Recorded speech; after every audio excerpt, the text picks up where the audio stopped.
धनंजय मुंडे लायकी नसलेला माणूस.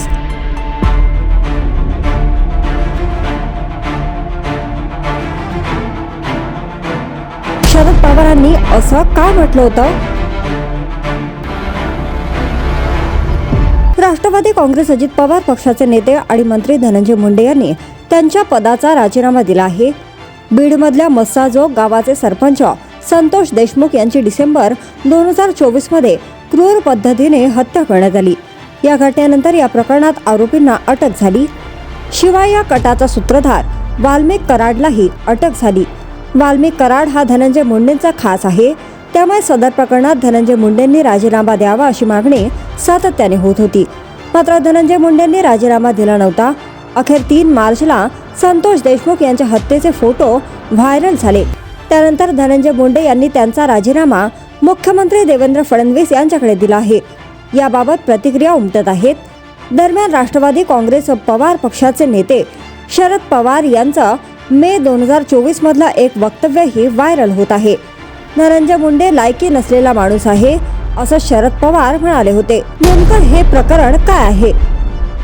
मागच्या वर्षी लोकसभा निवडणुकीचा प्रचार मे महिन्यात सुरू होता. जुलै 2023 मध्ये अजित पवार यांनी 41 आमदारांना बरोबर घेत महायुतीसह जाण्याचा निर्णय घेतला. त्यामुळे शरद पवार आणि अजित पवार यांच्यात टोकाचे मतभेद झाले. याबाबत बोलताना धनंजय मुंडे म्हणाले होते की तुम्ही शरद पवार पुलोत सरकार स्थापन केलं ते संस्कार आणि अजित पवार महायुती बरोबर गेले तर ते गद्दार. शरद पवारांनी भाजपाशी चर्चा केल्या होत्या. शिवसेनेला बाजूला ठेवण्याचा आग्रह केला ते सगळे संस्कार होते.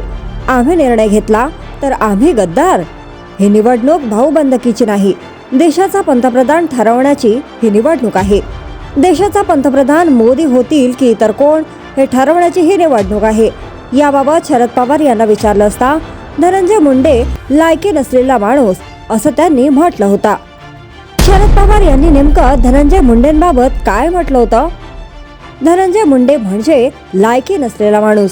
त्यांना कशातून बाहेर काढलं आहे हे जर सांगितलं तर त्यांना बाहेर फिरणं मुश्किल होईल. एकंदरीत त्यांनी केलेले उद्योग आणि इतर गोष्टींबाबत मी आता बोलू इच्छित नाही. एका लहान कुटुंबातला उद्योन्मुखी तरुण नेता म्हणून त्यांना हाताला धरून विरोधी पक्षनेत्याची जबाबदारी दिली. लोकांची नाराजी होती तरीही मी त्यांना ही जबाबदारी दिली. हे सगळं माहीत असतानाही ते माझ्यावर व्यक्तिगत हल्ले करू लागले आहेत, कुटुंबावर हल्ले करत आहेत. मी त्यांच्याबाबत आज जे बोललो ते शेवटचं यापुढे बोलणार नाही. जर तुम्ही अजूनही YouTube चॅनलला सबस्क्राईब केलं नसेल तर ते लगेच सबस्क्राईब करा.